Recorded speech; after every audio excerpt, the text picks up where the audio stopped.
Så nærmer vi os, og vi går bare i gang sådan småt, stille og roligt.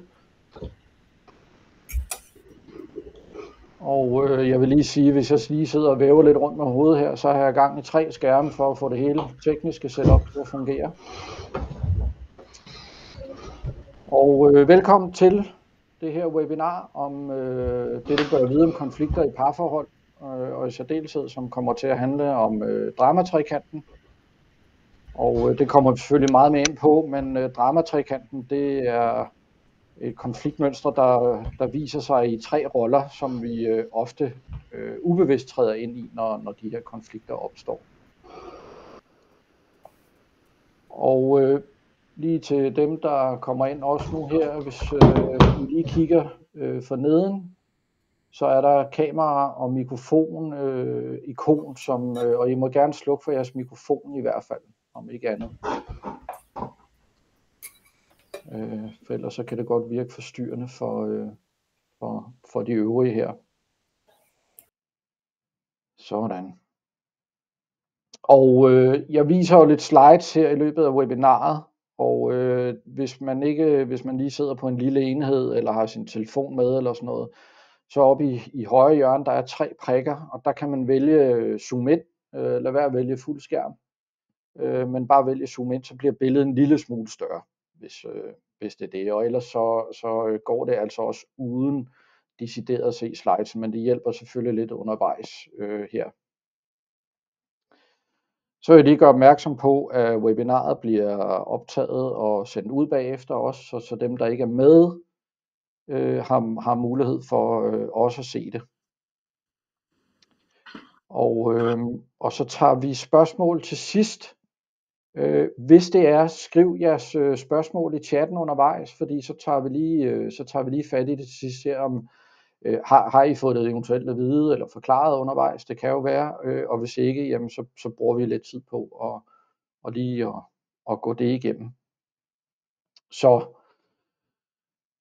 vi venter på, det plejer gerne at være sådan, at folk skal lige logge på, og der er noget med teknikken, kender vi nok mange af os med det her videomøder, der driller lidt en gang imellem, så der kommer nok lidt drypvis her, så jeg tager det lige lidt roligt, lige de første 2, 3, 4, 5 minutter her med at komme i gang. Men som sagt, velkommen til, og det vi skal igennem i dag her, det er en lille intro, som vi vil nu. Så kommer lidt om mig og min historie ind i det her, og selvfølgelig i relief til dramatrikanten og det jeg er vokset op med, og den måde jeg har oplevet det på egen krop, og senere hen også sidder og arbejder med det som terapeut. Så skal vi have lidt om, hvad dramatrikanten er. Så kommer vi ind i de 3 roller her, og jeg har prøvet at lave nogle konkrete eksempler på, som forhåbentlig giver en lidt bedre forståelse af, hvordan er det ser ud. Og hvordan kan det så også lyde, når dramatrikanten ikke er i spil i de her konfliktmønstre. Og så til sidst, så har vi, derfor sidder vi fast, sådan lidt om, hvad er det jeg ofte oplever, og hvad er det jeg selv har oplevet i særdeleshed omkring det her med at sidde fast, og det kommer også sådan lidt undervejs. Så det er nogenlunde det. Så hvis til jer er dem, der ikke kender mig i forvejen, så kopierer jeg lige et link her. Jeg sender det altså også med efterfølgende. Og så er der det her med teknikken til min Facebook-side her, som I er velkommen til at gå ind og følge.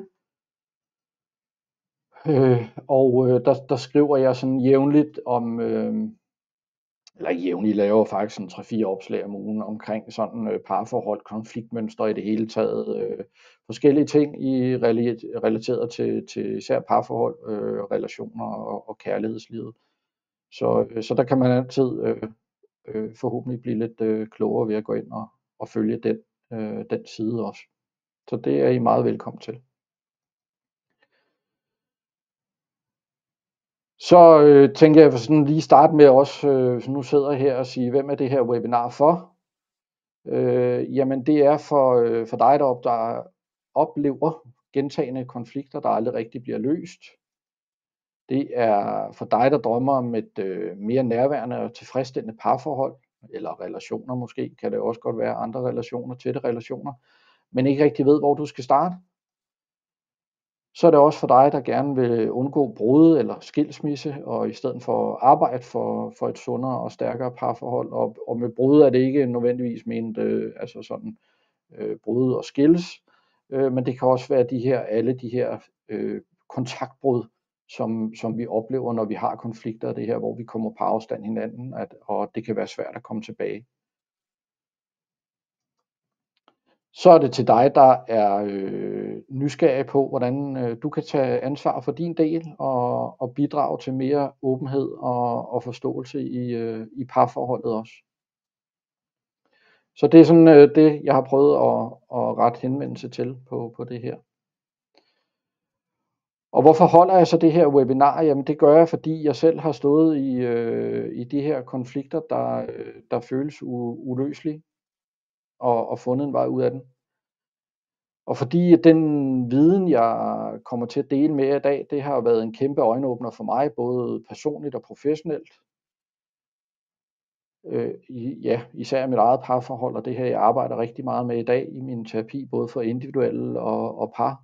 Og så fordi jeg ved, at konflikter ikke behøver at være endestationen. Og så vil jeg også gerne vise dig en enkelt tilgang til at forstå og håndtere konflikter. Og så er det simpelthen bare fordi, jeg brænder for at hjælpe andre med at bryde negative mønstre og skabe nærvær i deres relationer. Det er jo noget af det mest fantastiske ved mit arbejde. Det er jo, når jeg sidder her og ser lige pludselig af nogle folk, der måske har været, eller par, der har været i konflikt længe, og lige pludselig begynder de egentlig at tale samme sprog og får en helt anden kontakt til hinanden. Så det er det. Jeg går lige ind her og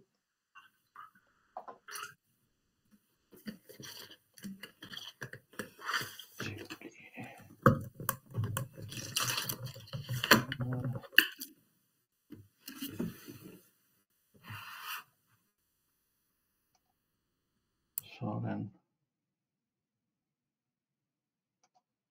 Godt. Nu kan jeg se, at jeg beklager meget. Jeg lukkede bare lige for dig her på mikrofonen, fordi den skrattede lidt her. Godt.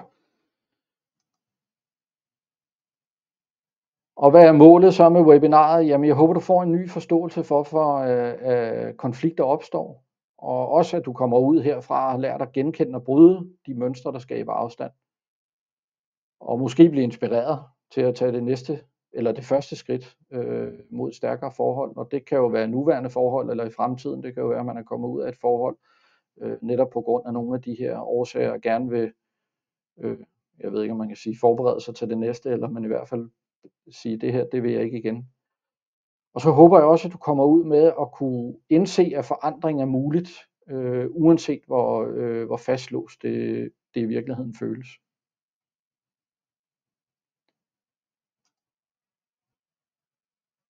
Så bare lige lidt kort om hvem er jeg, til måske der er nogle af dem, der er med her i dag, som ikke kender mig selvfølgelig. Jamen jeg har en mangeårig baggrund fra IT-branchen, egentlig HR, noget rekruttering, og tog på et tidspunkt uddannelse som psykoterapeut, som jeg blev færdig med i 2019. Og siden dengang, så har jeg faktisk arbejdet med min individuel og parterapi og stresscoaching er jeg også uddannet i, så det arbejder jeg også med. Og det gør jeg her fra min klinik i Gentofte, hvor jeg har den. Så har jeg deltaget i forskellige podcasts, og så blandt andet her for et par år siden var jeg det, de så valgte at kalde mig for kærlighedsekspert i Landmand søger kærlighed, hvilket så var en helt anden historie, men virkelig fed oplevelse at være med i det også, og prøve det. Og jeg prøver gerne at sige sådan, at mit mål er at gøre dig mindre forvirret, uden at det bliver alt for langhåret. Jeg er selv meget jordbunden, kan man sige, eller meget, jordnærhed eller jordbundenhed. Jeg terapi er, hvad det er, og jeg synes ikke, at det skal blive alt for højtravende, og det er også det, jeg gør meget ud af i min terapeutiske praksis. Det skal være brugbart og ja, praktisk og til at have med at gøre, og især sådan noget her omkring kommunikation, der betyder utrolig meget i de her konflikter, at det skal altså være til at tage fat på, og det må endelig ikke blive for langhåret. Så er jeg 51 år og har egentlig været liv igennem, som måske mange andre, i op- og nedture, og har prøvet det på egen krop. Og så er jeg forlovet med min forlovede Camilla, og hun er forlovet, det vil sige, at vi skal giftes til næste år. Så det er lidt af mig. Og hvordan ser det så ud i dag, sådan i forhold til mit eget liv, og jeg bringer jo mig selv i spil det her, ikke fordi det skal handle frygtelig meget om mig, men det er egentlig også for at fortælle en historie i, hvordan at det har kunnet se ud og ser ud i dag. Jamen i dag, der frygter jeg ikke længere konflikter. De er faktisk blevet en mulighed for forståelse. Det vil sige, at i mit eget parforhold, der er det blevet sådan, at vi forstår hinanden meget bedre, fordi vi ikke længere handler på den her autopilot i konflikter, og det kommer jeg selvfølgelig lidt mere ind på, det her omkring autopilot. Og så er der de her små uenigheder, der ikke længere vokser så store, fordi nu ved vi, hvordan vi skal stoppe det her mønster, eller den her dynamik, der foregår, for det er den samme, vi støder på igen og igen omkring dramatrekanten her. Det vil også sige, at jeg har fået et parforhold, eller vi har arbejdet for det begge to, men jeg må nok ellers jo ikke fået det, men hvor vi har utrolig stor tryghed, nærvær og intimitet på en ny måde, fordi vi er begyndt at lytte til hinanden på en helt anden måde. Vi er begyndt at kommunikere og tale sammen på en helt anden måde, når de her konflikter opstår. Og det er altså ikke, nu skal man ikke sidde og tro, at man aldrig skal have konflikter eller noget, fordi de opstår, og det er ikke andet end lige 4-5 dage siden, vi faktisk faldt i en gigadramatrekant igen. Så det er ikke sådan bare fordi jeg arbejder med det her til hverdag, og min partner og jeg har egentlig arbejdet med det i parforholdet i en del år efterhånden jo, så kan man altså ikke undgå det. Men den tid, der går fra, at vi havner i det, til vi opdager det og kan komme tilbage til hinanden egentlig og fortalt om det, den er relativt kort. Men det har jo så ikke altid været sådan, fordi jeg vil sige, at udover at have læst og blevet uddannet i det her og studeret det rigtig meget, det her omkring dramatrekanten, og læst mange bøger og hørt mange foredrag og fulgt mange, der er dygtige i det her, jamen så har jeg også en master degree i det, fordi jeg er simpelthen vokset op med det i min barndom. Og jeg har fået mange gode ting med fra mine forældre, men det her, det var så sandelig ikke en af dem i hvert fald. Og det vil sige, at når jeg så kigger tilbage, og det er jo også mine andre parforhold, og til dels også nære relationer, måske i familie eller på arbejde, hvordan det har set ud inden det her, jamen så når jeg kigger tilbage, og det vidste jeg jo selvfølgelig ikke, da jeg var barn, men så har jeg haft en oplevelse af, hvordan konflikter, de altid fulgte de samme mønstre.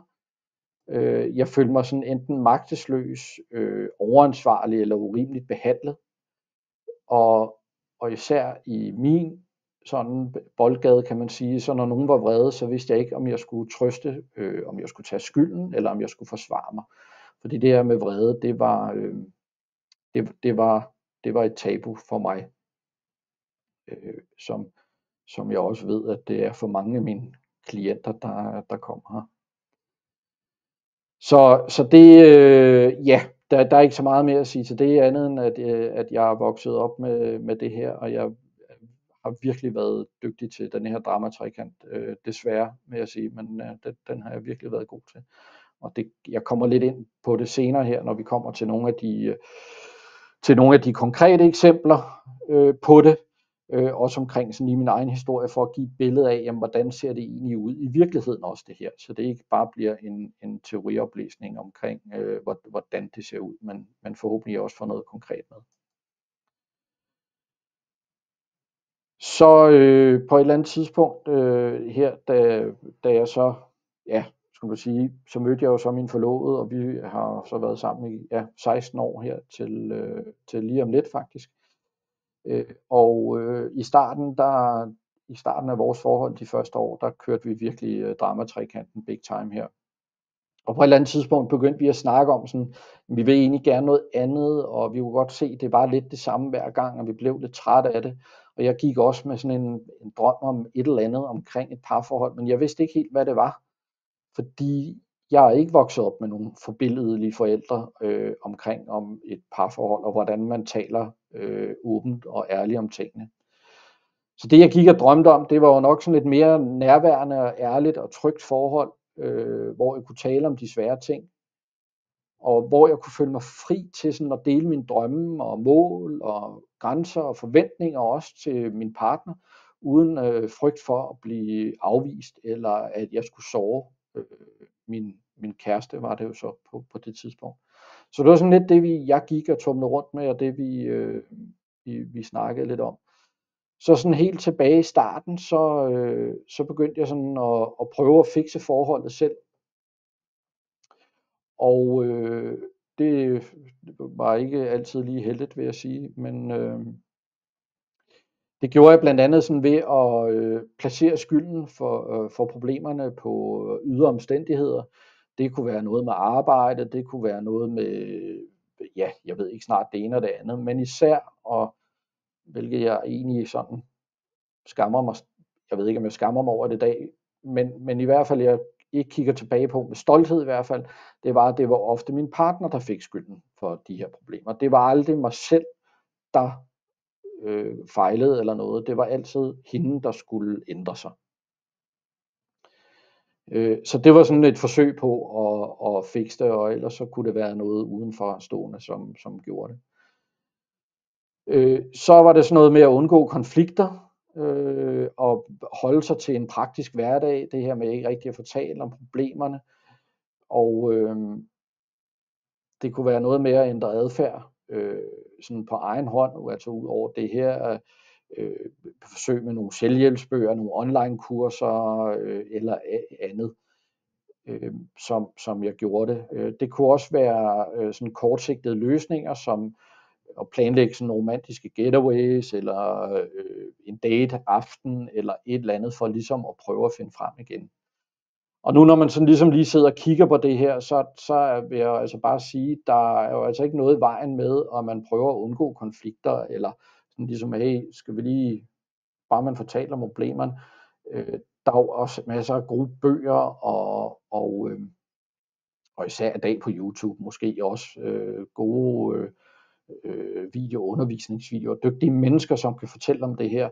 Der er absolut heller ikke noget i vejen for jo, at hvis man altså i den her travle hverdag, mange der har små børn, arbejde, alt muligt, som gør, at man kommer lidt væk fra hinanden, jamen prøv at høre, skal vi ikke lige tage en weekend her, eller skal vi ikke tage en dateaften for lige at komme sammen igen. Så det er ikke sådan her, at det her, det er forkert at gøre, men det bliver forkert, hvis det bliver sådan en symptombehandling på det underliggende. Og det var det var for mig. Og det der skete, det er, jamen vi havnede altid tilbage til 0 på et eller andet tidspunkt. Så kan det være, at det gik godt i en periode eller et eller andet, men nok allermest fordi vi så lod tingene ligge, eller vi havde haft en god weekend et eller andet sted. Men vi havnede altid tilbage til 0. Så på et tidspunkt, så blev vi lidt trætte af det her, og så startede vi faktisk i parterapi. Og der begyndte vi altså at få en forståelse for vores egne og hinandens baggrund og mønstre. Også at det er helt normalt at passe på sig selv, men for os, siger jeg, for mig i hvert fald, men for os, for jeg ved, der er mange af os, der er opvokset med uklare forældre, der kan det godt fylde lidt mere. Og så fandt jeg også ud af, at min kæreste faktisk begyndte at åbne op, da jeg begyndte at ændre mig. Så det var også sådan en aha-oplevelse i det, at når jeg begyndte at tage ansvar for mit, så kunne hun også ændre sig, og den anden vej også selvfølgelig. Og det jeg ville ønske, jeg havde vidst dengang, og det er jo altid det her med, at man kan jo ikke vide det, uden at man har erfaret det, så det er jo sådan lidt, men det jeg ville ønske, jeg havde vidst, og som jeg gerne vil dele med jer, det var, at jeg har fundet ud af, at mine konflikter ikke var tilfældige. Så har jeg fundet ud af, at det ikke handler om os som par, men den dynamik, eller de dynamikker, som mange par faktisk havner i. Og så gentog vi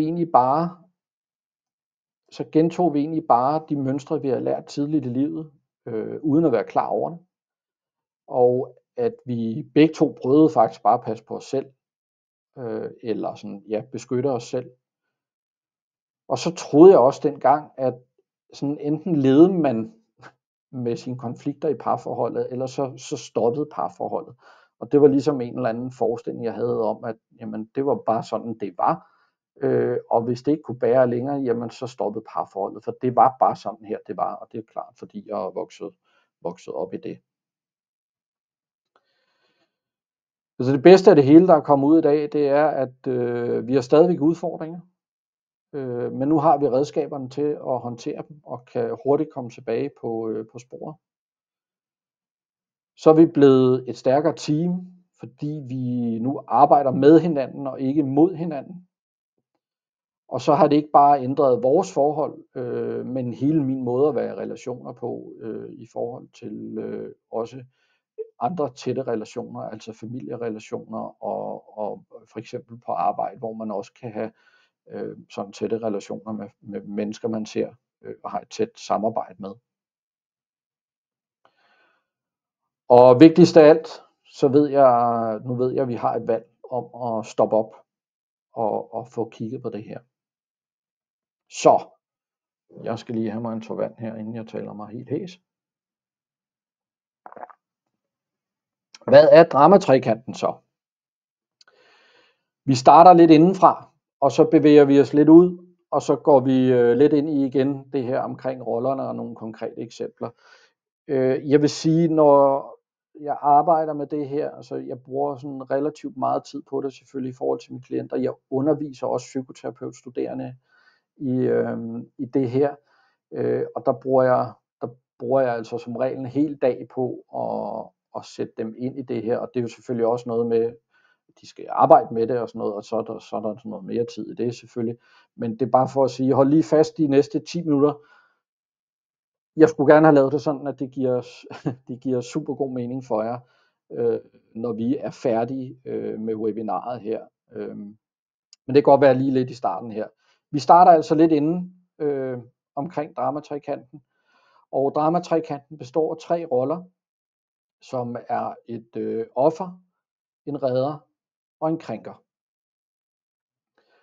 Og når der opstår en konflikt eller et problem, jamen så går de her roller i sammenspil med hinanden, og det gør de efter et ret fast mønster. Så går de sådan i sammenspil med hinanden. Og det handler om med dramatrekanten, det er, at det handler altså ikke om de her roller, og hvad for en, der er bedst. De er alle sammen lige dårlige.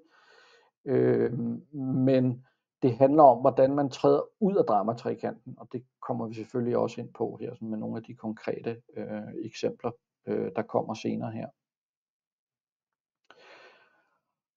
Og dramatrekanten, den bliver ved med, altså opstår og bliver ved med at være i spil, fordi vi fastholdes i de samme konflikter, fordi vi ubevidst, det er vigtigt at sige, spiller en af de her 3 roller igen og igen.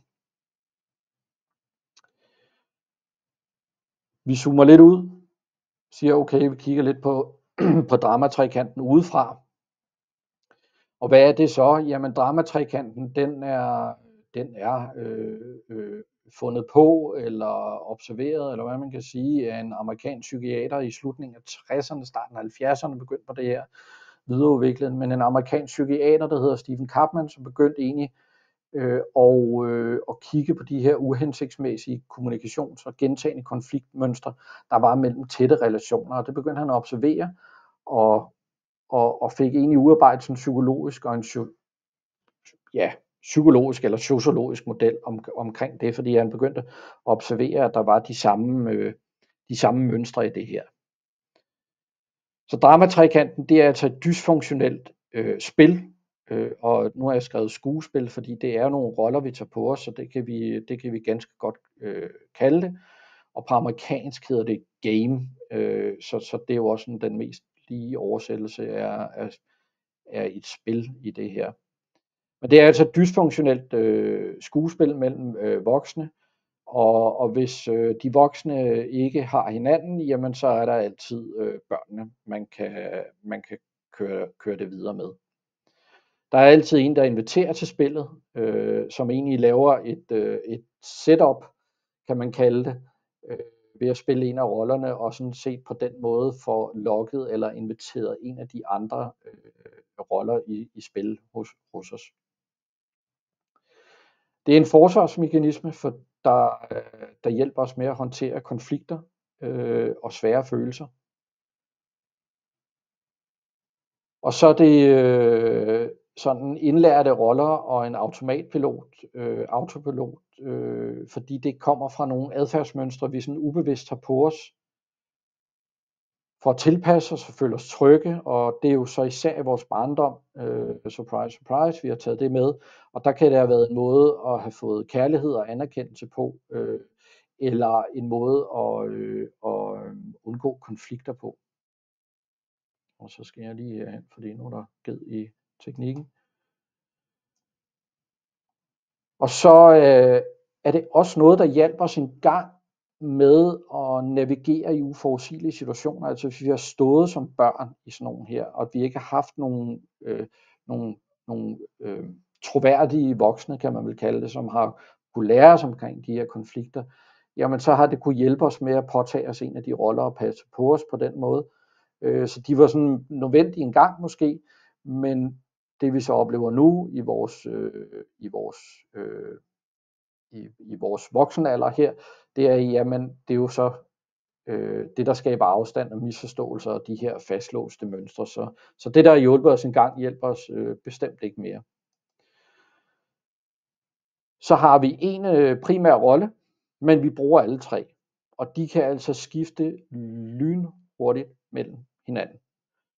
Og man bytter roller også. Men vi har som regel en primær rolle.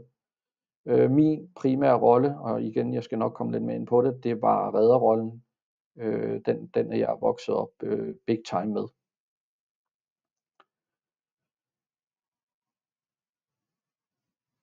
Og grunden til, at dramatrekanten opstår, altså ud over det her, jeg sagde før, at vi egentlig kører ubevidst, jamen det er, at ingen klart og tydeligt udtrykker deres egne reelle behov og følelser. Så det bliver hele tiden i sådan en overflade i at passe på os selv. Og rollerne, de peger altid på nogle andre end os selv, når vi er i de roller. Så det er også vigtigt at sige, fordi vi peger altid på nogle andre, altså når vi er i dramatrekanten, for at de kan tage ansvar for noget, vi måske har svært ved. Så det peger altid ud af og mod nogle af de andre. Og så bare lige, fordi nu er det begynder at blive kompliceret for mig i at begrænse mig i at dele viden ud her, og for at det ikke bliver et 4 eller 5 timers webinar om dramatrekanten på den her måde, og langt og tørt, jamen så har jeg altså holdt mig i overfladen her. Jeg vil sige, jo længere vi kommer ind i det her, og hvis I begynder sådan ligesom at kunne genkende jer selv i nogle af de roller i de her konfliktsituationer, og I synes, Thomas, den er sgu lige kras nok, eller den er lige skarp nok. Sådan er det altså ikke helt. Så vil jeg til at være tilbøjelig til at give jer ret, formentlig, fordi det jeg har gjort med det, for ligesom at vi har cirka en times tid sammen her, eller en halv times tid endnu, 40 minutter måske, men så for at det ligesom bliver så forståeligt som muligt, jamen så har jeg altså gjort de her roller meget tydelige. De her konkrete eksempler, vi kommer ind på, de kan også være sådan lidt, jamen det er der jo ikke nogen, der siger på den måde. Nej, men det er også sådan for at ligesom prøve at gøre det så tydeligt som overhovedet muligt. Så det var egentlig bare lige for at sige det. Og vi krasser altså kun i overfladen på det her. Men håber, det giver jer en forståelse med selvfølgelig. Så egentlig sådan bare lige overordnet de 3 roller. Så er offerrollen er en rolle, som man, når man tager den på sig, jamen så føler man sig magtesløs, man føler sig overset eller forkert. Man trækker sig, man giver op, og måske endda på forhånd, eller håber på, at andre løser det. Og offerrollen føler sig egentlig sådan presset utilstrækkelig, og alle 3 roller, sagde jeg lige før, peger på nogle andre, men især offerrollen peger på andre eller forskellige årsager til, at de sidder i den svære situation. Offerrollen undgår helt at tage ansvar og har svært ved at sætte grænser eller udtrykke sine reelle behov. Så er der redderrollen. Jamen redderrollen er en rolle, der tager overansvar og forsøger at løse eller fikse for offerrollen faktisk, fordi det vil redderrollen gerne manipulere offerrollen til at blive i. Fordi redderrollen vil gerne skabe ro for alt i verden, gyde olie på vandene og undgå konflikt. Det der så bare sker i det her, fordi at redderrollen tager over og vil glatte ud og gør alt muligt, hjælper for, at der ikke bliver mere ud af situationen, jamen så glemmer redderrollen sig selv. Og det her med at risikere at skabe en afhængighed, men også en indre frustration og en bitterhed over, det er altid mig, der skal hjælpe. Redderrollen ser også andre som hjælpeløse og hjælper opfordret eller uopfordret også. Det er ligesom, om de kan ikke finde ud af det selv. Jeg må hellere gå ind for, at det bliver rigtigt. Så er der krænkeren. Forfølgeren er der også nogen, der kalder den. Jamen, krænkerrollen, det er en rolle, som udtrykker sin frustration igennem kritik og bebrejdelser og pres eller manipulation. Og det kan godt virke som et hårdt ord. De manipulerer egentlig alle 3 rollerne til at andre bliver i deres rolle. Men især krænkeren kan det blive meget tydeligt. De kan virke meget kontrollerende, meget hårde i deres adfærd. Og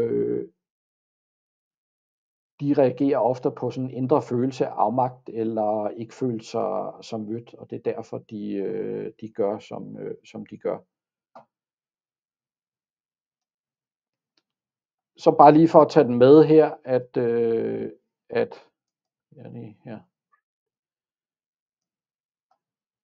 bare lige for at sige, de har altså også nogle styrker, de 3 roller her.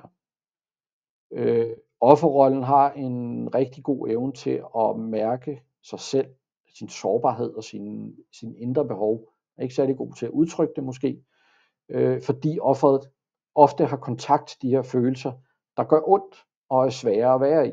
Så det er en god evne at have, bare ikke i dramatrikanten. Så er der krænkeren. Jamen krænkeren har den styrke eller gode evne, kan man sige. De er rigtig, rigtig gode til at sætte grænser, handle, sige fra. Altså det er med at sætte grænser. Og så rummer de jo en kraft og en klarhed. De mangler så bare ofte deres sådan kontakt til den lidt mere sårbare side. Så derfor kan det blive meget konfronterende den måde de er på. Men de er altså tit gode til at sætte grænser egentlig for sig selv. Og det her med at få sat noget i værk og gjort noget. De glemmer også nogle gange bare at få andre med. Derfor kalder man også nogle gange, eller jeg gør i hvert fald, rollen for bulldozer, fordi de er rigtig gode til at få noget for dagen og vejen, når man kan sige, eller sætte gang i ting og gøre ting. Men den her greb, der sidder uden på bulldozeren, gør måske nogle gange, at de ikke rigtig ser, om de får kørt nogen over eller ej, når de er på vej derudad. Men der er kraft i dem. Så er der redderen. Jamen, redderen har jo en kæmpe evne til empati ansvar og omsorg for andre mennesker. Og redderen vil rigtig gerne gøre en forskel også for andre mennesker. Så det her med at kunne sætte sig i andres sted, altså den her empati, sætte sig i andres sted og hjælpe andre, sætte sig selv til side, og også rigtig gode styrker og positive sider. Igen, bare ikke når det er i dramatrikantens navn, og redderen til sidst bliver meget træt af at altid skulle hjælpe. Og hvordan kan det så se ud når de er i spil, de her?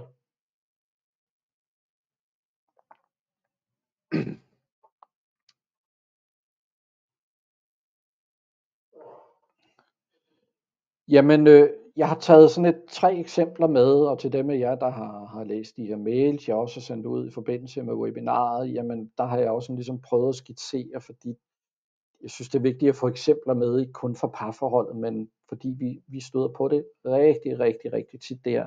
Når vi først begynder at få øje på det, så vi vil nok undre os over, hold da op, der var en dramatrikant igen her. Igen, det kommer i sådan en bred variation. Jeg har malet det meget op her. Nogle gange så kan det være mere subtilt, og nogle gange kan det også være okay, ligesom at det er der. Men det er bare, ja, så I ved det. Det begynder at dukke op rigtig mange steder, når man får øje på det i hvert fald.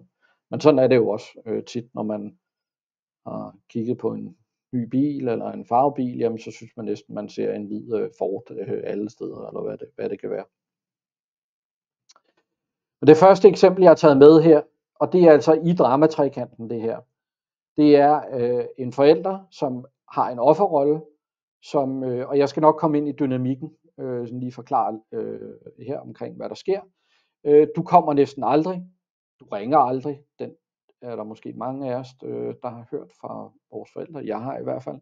Du kommer næsten aldrig, jeg ved godt, du har travlt, men det er så hårdt at være alene. Og det er sådan en tydelig offerrolle, hvor er det synd for mig, bebrejdelse, dårlig samvittighed. Så er det voksne barn her, et voksen barn, som siger, okay, jeg skal nok komme mere. Skal jeg ikke købe ind for dig også, hvis det kan hjælpe dig? Og forældren her indtager altså offerrollen og lægger dårlig samvittighed ud som en slags fodring til at lokke barnet ind til redderrollen. Og barnet reagerer så som redder og tager et overansvar, selvom det nu i min tænkte situation her selvfølgelig gå på kompromis med sine egne grænser. Og det er jo ikke fordi igen, at man ikke skal hjælpe sine forældre eller noget, hvis de kommer og har brug for hjælp selvfølgelig. Det tænker I forstår. Men i denne her situation, så går redderrollen på kompromis med sig selv. Så det er sådan en familie. Hvordan kunne det så have lyttet, hvis man nu var i autentisk kontakt, som jeg kalder det, eller ude af dramatrikanten, skulle jeg nok hellere have skrevet, jamen så vil forældrene have sagt, jeg har savnet dig, det betyder meget for mig, når du kommer forbi, og jeg kan mærke, at jeg bliver ked af det, når jeg ikke ser dig så tit. Hvorved barnet svarer, jamen tak fordi du siger det, jeg vil gerne være her mere, men jeg har også brug for, at det ikke bliver en pligt. Måske vi kan finde en måde, der passer os begge. Og igen, jeg ved godt, det er lidt søgt, og der er jo nok de færreste, der taler sådan her, ikke? Men det er for at tegne det op for jer. Og her udtrykker forældren sin sårbarhed og længsel, uden at lægge skyld ud. Barnet lytter og tager ansvar for sine egne grænser. Det her med, det skal ikke være en pligt, det skal ikke slide mig i stykker her. Men viser også en omsorg. Så der er altså ikke nogen, der forsøger at redde og angribe eller undvige det her. Og det skaber jo så den her mulighed for kontakt, ligeværd og ærlighed. Så det var sådan en familiesituation tænkt. Så kommer vi så til parforhold. Hvordan kunne det se ud i dramatrikanten? Og det er jo fiktive tænkte situationer, alle de her. Partner A, som har en krænkerrolle. Det er da utroligt. Du kan ikke engang finde ud af at tage opvasken. Jeg gør alt herhjemme. Du er simpelthen bare så doven. Det er noget, jeg har taget ud af ingenting. Jeg ved ikke, om det er blevet sagt før i nogle parforhold. Partner B, som indtager en offer- og en redderposition, og det er egentlig bare lige for at vise, at de kan sagtens komme i det her med, at de skifter mellem hinanden lynhurtigt. Jamen partneren siger, jamen undskyld, men jeg gør det jo alligevel aldrig godt nok, og så lige derefter, jeg skal nok tage det hele i morgen, du skal ikke tænke på det. Så her der er det altså partner A, der angriber og bebrejder, altså forfølgeren eller krænkeren, og partner B går i skyld og magtesløshed til en start, altså det her, jamen jeg gør det jo aldrig godt nok, og jeg kan ikke tilfredsstille dig, og du er altid sur, og jeg er egentlig bare en dårlig partner måske, kunne det også have stået, og herefter i redderrollen, jamen så skal jeg nok tage det i morgen, fordi puha, så får vi det glattet ud, og egentlig måske får man aldrig den her snak om, jamen hvordan kan vi fordele de her opgaver herhjemme. Og det gør, at begge parter, de føler sig alene og misforstået. Hvordan kunne det have lyttet? Igen, meget søgt måske, men partner A kunne have sagt, jeg synes, jeg ender med det meste herhjemme, og det gør mig faktisk frustreret, og jeg føler mig lidt alene med det hele. Kan vi ikke tage en snak om det? Partner B, det forstår jeg godt. Jeg har ikke været så opmærksom, måske her på det sidste eller noget. Lad os få kigge på, hvordan vi kan fordele det bedre. Så her der kommunikerer partner A klart uden bebrejdelser, og B tager straks sit ansvar for sin del uden at gå i forsvar, og foreslår en løsning på, hey, lad os sætte os ned, lad os få talt om det, og hvordan vi kan gøre. Så her der møder begge partner hinanden i respekt og tydelighed, og det gør jo så, at samarbejdet og tilliden til hinanden, den styrkes, i stedet for, at den bliver slidt. Så sidste eksempel, jamen det kunne være på arbejde.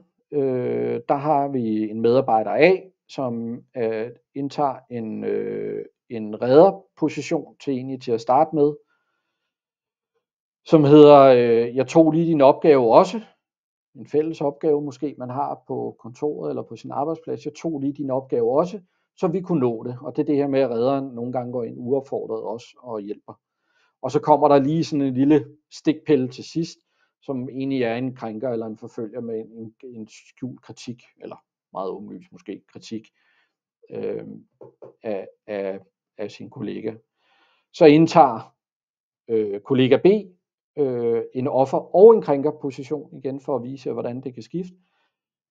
Havde det været offer, så det hedder, jamen jeg gør altså mit bedste, og jeg har haft det svært her på det sidste, eller jeg har haft så travlt og været blevet ved med at køre i den, men her der vil så være sådan en, du kritiserer mig også konstant, så det ryger lige tilbage her.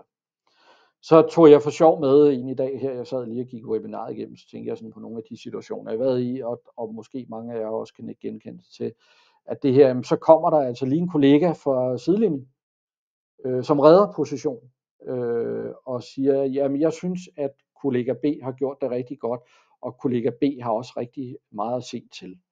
Så her er det altså medarbejder A, der prøver at redde situationen, bliver også lidt krænker til sidst. Det bliver så overhovedet ikke mødt af kollega B, der reagerer tilbage med angreb.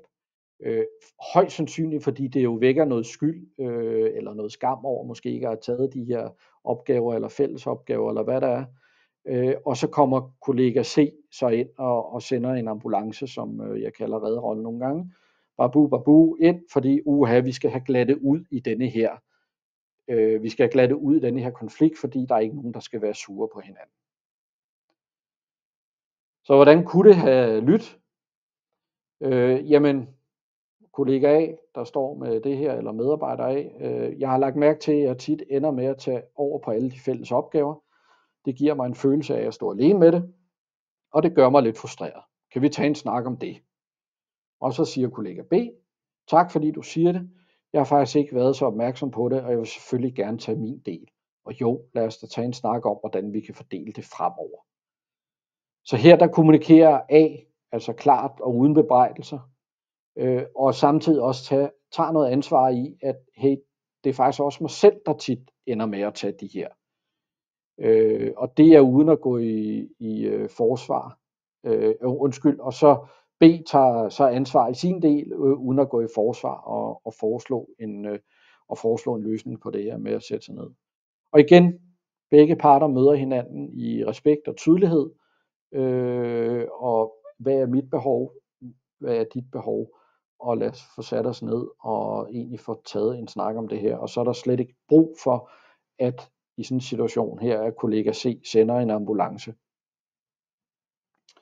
Så det er sådan 3 eksempler på, hvordan det sådan måske kan se ud. Og igen, understreger bare lige, det er jo en tekst, jeg har skrevet, så det kan være, at det virker sådan lidt. Men jeg tænker, I har pointen i det her.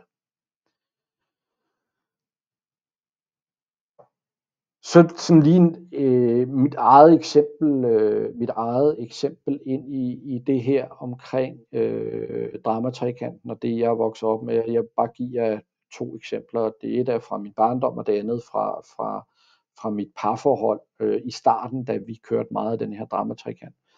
Og den ene, det er, at da jeg var barn, så skulle min far hjælpe mig med at lave matematik, og det var jeg ved Gud døde med ikke særlig god til. Og han er mig heller ikke bedre til det, at han skulle hjælpe mig. Fordi det var sådan, at han prøvede at forklare mig det her, det forstod jeg så ikke. Så blev han frustreret, jeg forstod stadigvæk ikke, han blev mere frustreret, jeg forstod stadigvæk, han blev lidt i samme spor, prøvede egentlig på samme måde at forklare, og jo, jeg ved ikke, hedder det, mindre jeg forstod det, eller jo mere jeg ikke forstod det, jo mere vred blev han. Og så til sidst, når han var rigtig, rigtig vred, jamen så kom min mor ind, stop, og til min far, gå du væk, jeg skal nok tage over. Og så fordi hun synes, det var så synd for mig, jamen så lavede hun ovenikøbet også mine regnestykker. Så jeg lærte jo aldrig rigtigt at regne det. Jeg er kommet efter det senere i voksenlivet her, nogenlunde igennem i hvert fald. Men det var sådan et meget glimrende eksempel på min far, der er en krænkerrolle, og kritisk og over for mig, og rigid i sin tankegang, bliver sådan, det er mig, der ikke forstår det, ikke er han et eget ansvar i at sige, måske jeg skulle prøve på en anden måde, eller gå med Thomas ud i haven, og det ved jeg ikke, vise om det er noget visuelt, eller et eller andet. Det var ligesom hans måde, og det blev han enormt vred over. Jeg indtog offerpositionen, min mor kom ind og reddede det hele til sidst.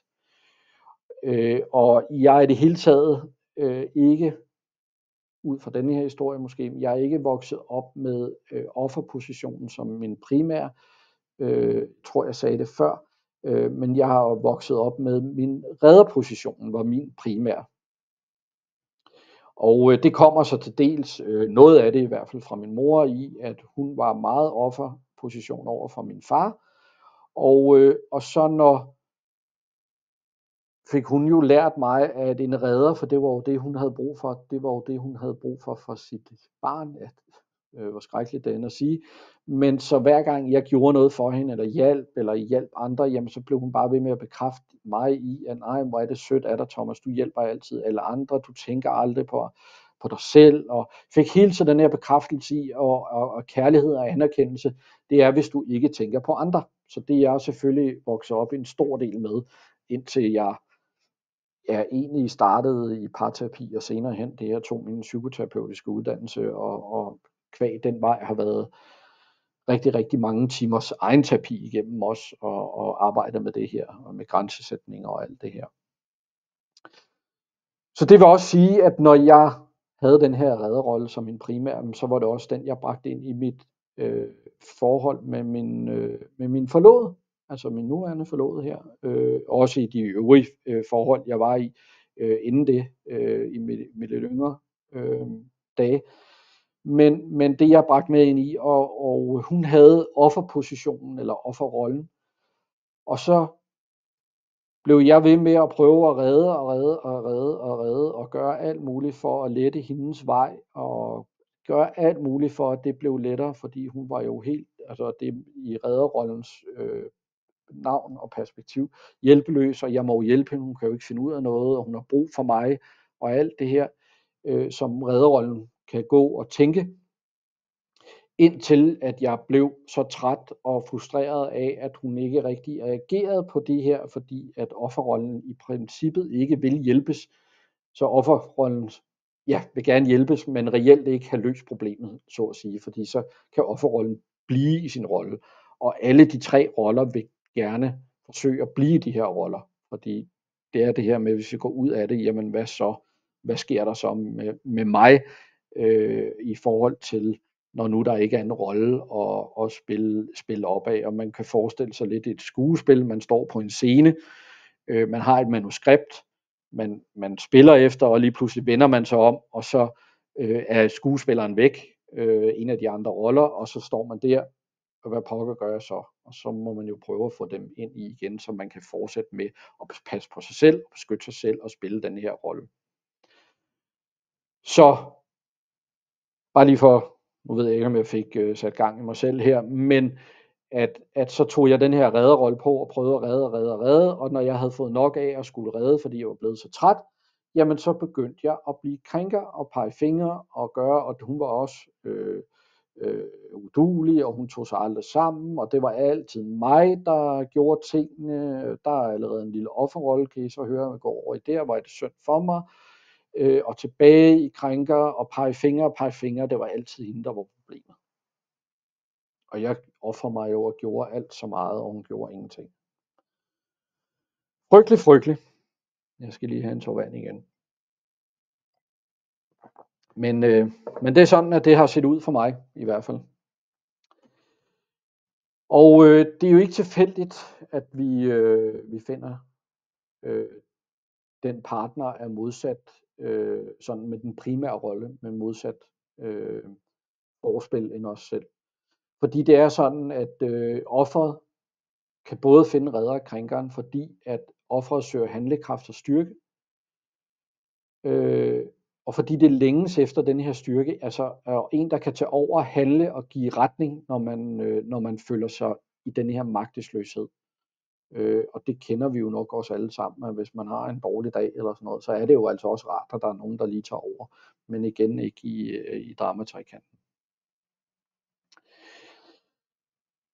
Så krænkeren vil finde offeret, fordi at krænkeren søger følsomhed og nærhed, og dybest set længes efter den her kontakt, efter nogen, der mærker og reagerer følelsesmæssigt, fordi det har krænkerrollen rigtig svært ved selv, så krænkerrollen ikke føler sig så alene. Så det er derfor, at krænkeren finder offeret. Og så til sidst, så er redderen finder offeret, så man kan være noget for nogen, kvæg lidt af min egen historie, fordi det giver mening og identitet at hjælpe andre, og man føler sig værdifuld, når nogen har brug for en, og plus at man kan løse problemer, så der ikke opstår noget farligt som en konflikt for eksempel.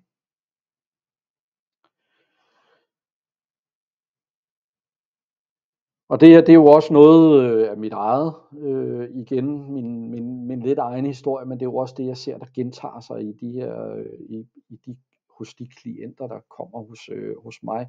Så derfor jeg lige har taget med, og der kan sikkert være et hav andre, eller mere, eller noget. Men det her, sådan har jeg taget lidt med, fordi hvorfor er det, vi sidder fast? Jamen det gør vi ofte fordi vi venter på, at den anden ændrer sig.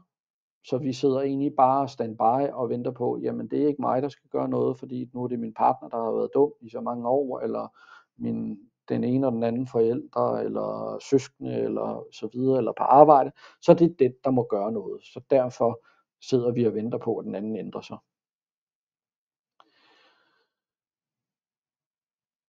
Så kan vi også sidde fast, fordi vi ikke rigtig får kigget på vores egen rolle. Hvad er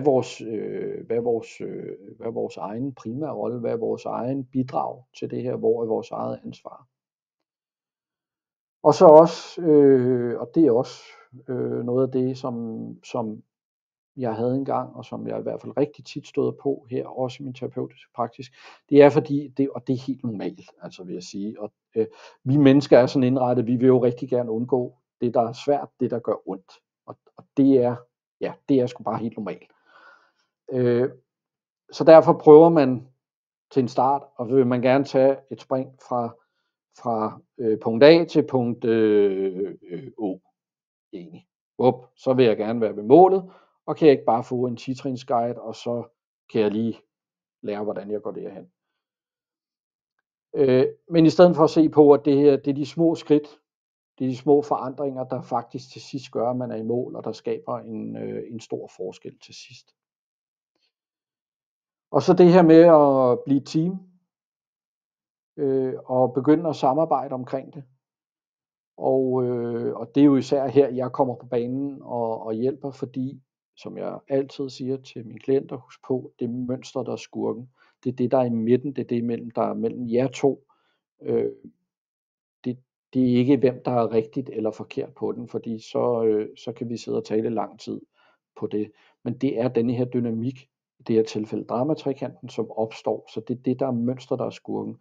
Få et samarbejde om det, om at prøve, det vil vi ændre det her. Og ja, så kan det være lidt svært i starten, som alt muligt andet nyt, men det skal nok komme med de små skridt. Og her, der kunne man jo så spørge på, for eksempel lige, hvis man lige sidder her, at spørge sig selv, hvilke roller genkender jeg mig selv?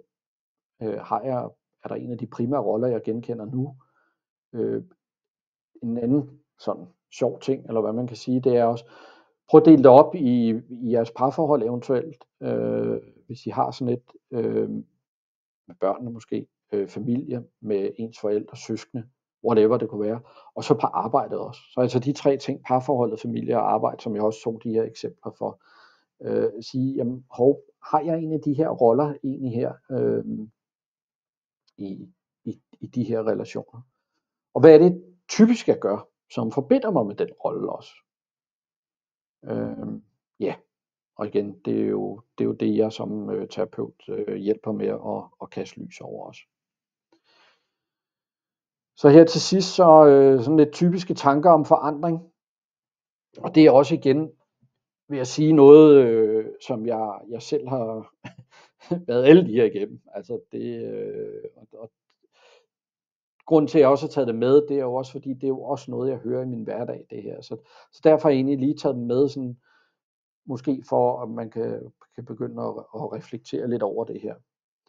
Vi har prøvet alt, og intet virker. Yes, den kender jeg godt. Alt det her med, som jeg nævnte med, jamen jeg har prøvet med selv at gøre det virkede ikke, og vi har prøvet med romantiske getaways, og jeg læste også en bog, og der var ikke noget af det, der virkede. Og vi har også ført også, måske, jeg har været hos en psykolog eller en terapeut en gang, hvor det heller ikke virkede. Og det kan være, fordi kemien ikke var der eller noget. Men det kan føles som om, man har prøvet alt. Men ofte så har man bare ikke haft de rigtige værktøjer, eller den tilgang, der skulle til. Så det her med de små konkrete ændringer, der skaber en stor forskel for at forandre det. Så selv i meget fastlåste mønstre, så starter forandring med en ny måde at se tingene på. Og det håber jeg jo selvfølgelig, I har fået lidt ud af her med at blive klogere på de roller her. Det føles umuligt at starte forfra. Jamen, forandring handler ikke om at starte helt forfra. Men det handler om at tage igen de her små skridt i en ny retning. Så man skal jo altså ikke kassere alt, eller sit parforhold, eller sine relationer, eller noget, som det her, man har bygget sammen. Men det handler bare om små justeringer på de her mønstre, der skaber afstand. Min partner vil ikke, og også en, jeg ofte oplever selvfølgelig her. Hvad gør jeg så? Min partner vil ikke starte i parterapi. Og til det, der kan jeg bare sige, at forandring starter altid med en person.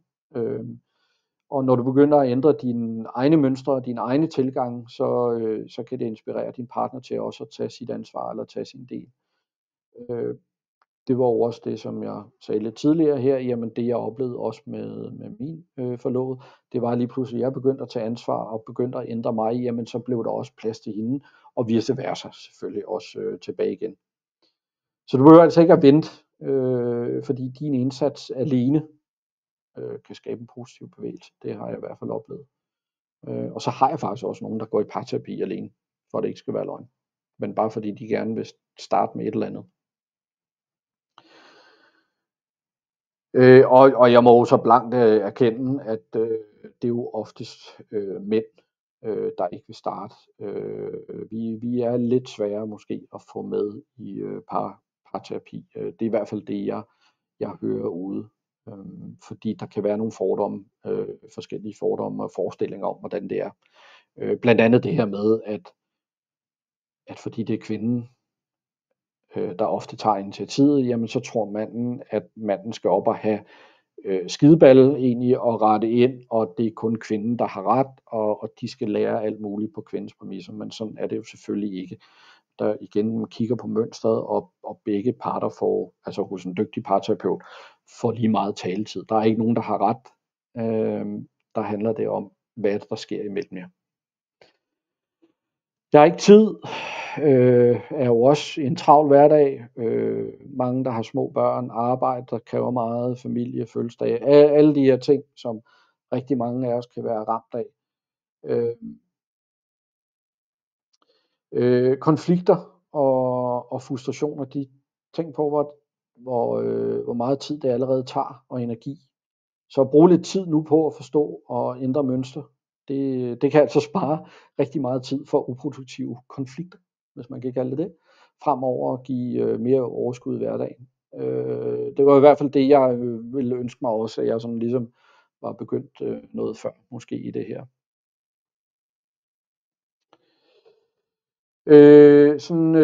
Jeg er for såret til at fortsætte, og det er der jo også en del, jeg oplever her, har også prøvet det en del gange på egen krop, altså ligesom den her med, det har simpelthen gjort så ondt det her, hvordan skal jeg nogensinde komme tilbage til det her? Og også især for par, eller for folk, der kommer her med, sådan, der har været i de her konfliktsituationer i mange år, jamen der er en sårighed jo. Men igen vil det vil sige, det er normalt at føle sig såret og opgivende. Men det betyder altså heller ikke, at forandring er umulig. Tværtimod så oplever jeg gang på gang, at sårbarheden det kan blive et udgangspunkt for den her ægte nærhed og forståelse og den forandring, der skal til, hvis den får lov at blive mødt på en ny måde, vel at mærke. Så jeg vil sige, der er håb, selvom når det føles svært. Og det er jo igen her som terapeut, jeg hjælper med at oversætte, hvad der i virkeligheden bliver sagt, måske i alle de her bebrejdelser her, der kan være, når nogen kommer ind ad døren. Når det er helt derude. Jeg har også par, som bare kommer og smadrer nysgerrig egentlig på, og kan have været sammen et par år og gerne vil styrke deres parforhold, eller individuelle, der egentlig bare vil blive klogere på sig selv og sine relationer. Så det sidste, jeg er ikke klar, hører jeg også ofte, jeg skal lige, sådan havde jeg det også, kan jeg huske, inden vi skulle starte i parterapi første gang. Så det kan jeg egentlig bare sige, man føler sig sjældent klar, eller 100% klar til forandring, også helt normalt igen, fordi det kan være lidt bævrende og lidt stort skridt, og det er sgu helt okay, altså. Men klarheden den kommer altså ofte, når man begynder at tage de her små første skridt. Så det vigtigste, det er ikke at være klar, men det er egentlig at ture starte, så skal resten nok komme med. Så det er nogle af de ting her, og vi er ved at være ved vejs ende så småt her, lige inden spørgsmålene, så er der noget af det her, der føles genkendeligt, og du gerne vil noget andet, så måske prøve at tænke over en enkelt ting, og det er at forestille dig, at du sådan fortsætter, som du plejer. Altså du bider det i dig, du trækker dig, eller du eksploderer i vrede. Eller den her forestilling om, at man måske også skal tage et første skridt i en ny retning. Så jeg har lavet det her, sådan et tag det første skridt, hvor man kan booke mig til en gratis samtale i 20 minutter. Så hvis der er noget af det her, der har ramt dig i dag, så vil jeg gerne invitere dig selvfølgelig til det. Og jeg kan lige smide linket ind. Jeg sender den, I får den også i mailen her. I får den også i mailen, og nu smider jeg den lige ind i kommentarfeltet. Og så er det lige det her med teknikken igen.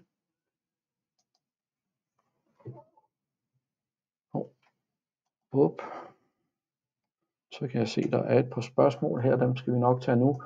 Men så kan man gå ind og booke en online samtale, og så ringer jeg lige op her. Det er på 20 minutter, og så tager vi lige en gennemgang af, jamen, hvad kunne et terapiforløb være hos mig? Mener jeg overhovedet at kunne hjælpe jer? Få lidt mere forståelse for jeres situation, selvfølgelig, om jeg kan hjælpe jer. Og så kan I også få det mærket lidt efter måske, om det giver mening at gå videre med det her. Men det er en mulighed i hvert fald, jeg har. Og ja, man kan jo selvfølgelig også booke en intro-team direkte, hvis man har lyst til det. Men jeg vil anbefale jer at starte med den her, hvis I har nogle spørgsmål til det i hvert fald. Så nåede vi til spørgsmål, og så skal jeg lige op på denne her skærm, og hvor er jeg henne? Jeg er her, så skal jeg lige se her.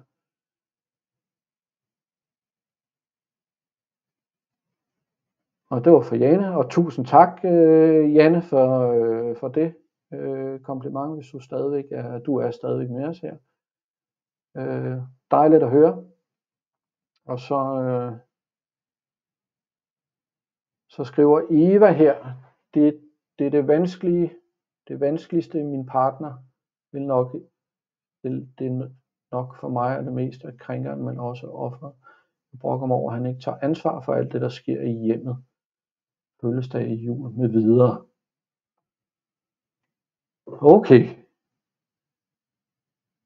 Ja, så det vil sige, Eva, sådan som jeg lige forstår dig her, som du også skriver her, at du indtræder krænkerrollen. Og det jeg vil sige til det, Eva, og jeg ved godt, det er jo vanskeligt, fordi nogle gange så går man jo også og bygger så går man jo og får bygget op, fordi man enten tager det i sig, og sådan ikke lige får det sagt, men og måske i virkeligheden til jer alle sammen med det her, at der kan være nogle ting af sådan noget her, som kan egentlig være at få talt om i fredstid. Og Eva, hvis du kan huske min sådan lige denne her, så kunne det jo lyde noget, at det her med at komme til dit partner og sige, kære partner, jeg tager rigtig meget ansvar herhjemme, og måske jeg også tager alt for meget på mig, uopfordret, men jeg kunne godt tænke mig noget hjælp til, hvordan vi kunne dele det her noget mere.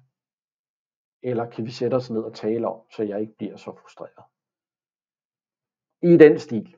Jeg ved godt, det er igen sådan lige med, hvordan man kan få sat sig ned. Men det vigtige er i hvert fald det her, få talt om, hvad det gør ved dig. Og det her med at smide, mens jernet er koldt. En gammel lærermester, der har lært mig, at det her, jamen tag det i fredstid. Eller spørg, kan du her på et eller andet torsdag aften, kan vi ikke lige sætte os ned? Jeg kunne godt tænke mig omkring alt det her, og en snak omkring alt det her med jul og fødselsdage og så videre. Hvordan vi kunne fordele det lidt bedre måske. Bum, færdig arbejde. Det behøver der ikke at være så meget mere af det. Endelig ikke begynde at komme ud i ja, okay. Til dem, der måske ikke lige, jeg ved ikke, om I ser chatten alle sammen, undskyld, jeg griner, Eva, men det er jo simpelthen, det var ikke ment på den måde, men at der er svaret i fredstid også, det har jeg ikke tid til. Ja, så er den svær. Så er den jo rigtig svær. Måske det her med at være vedvarende. Altså, ja, det er sgu svært, Eva. Det må jeg jo blankt erkende, og især lige her over chatten også, ikke? Men jeg vil nok det her med at holde fast måske og sige, jamen jeg har et behov for at snakke for det, fordi jeg er ved at blive slidt op. Ja, se, og der kommer jo så lidt offerposition. Det er ikke, min tid er til jagt og fisketur og bestyrelsesarbejde, ikke? Men jeg går ud fra, at der er en familie også, der skal tages af, eller en partner. Altså, nu ved jeg selvfølgelig ikke, om jeg har børn. Det betyder ikke så meget i den her situation i virkeligheden. Så det her med egentlig måske bare holde fast i det og sige, jamen det er nødvendigt for mig, at vi får talt om det her. Så ja, den er nok svær at komme, jeg har velbekomme, Eva, det er nok svært at komme det nærmere herover lige sådan en en chat her. Men den her med egentlig hold fast i sig selv, og hele tiden det her, pas på ikke, at det kommer ud i krænkeren. Fordi det er jo lynbørger, det kender du sikkert også, Eva, og måske jer andre også, det her med, jamen så farer vi afsted ud også. Ej, og du har heller aldrig tid, og du prioriterer aldrig mig, og du prioriterer aldrig børnene, hvis det er det med, og så kører den igen, ikke? Så det her med virkelig at prøve at holde fast i ens sådan reelle behov, og det er egentlig bare, at man ønsker noget hjælp til om mere fair fordeling måske. Så scroller jeg lige opad og ser her. Der er ikke. Er der flere, der har spørgsmål? Jamen, det er jo bare herligt. Så gik der jo så også lige en time og 10 minutter med det. Så vil jeg sige tusind tak for i dag, og tak fordi I så med. Jeg håber, I har fået noget ud af det, og det giver mening for jer også. Og også, at I har lidt at tænke over og gå videre med, og måske at arbejde videre med, enten med jer selv eller i jeres parforhold. Og igen, ellers så er I hjertens velkommen til at give mig et ring eller en mail, eller gå ind og booke den her samtale her online. Så tak for i dag alle sammen, og fortsat god mandag aften til jer.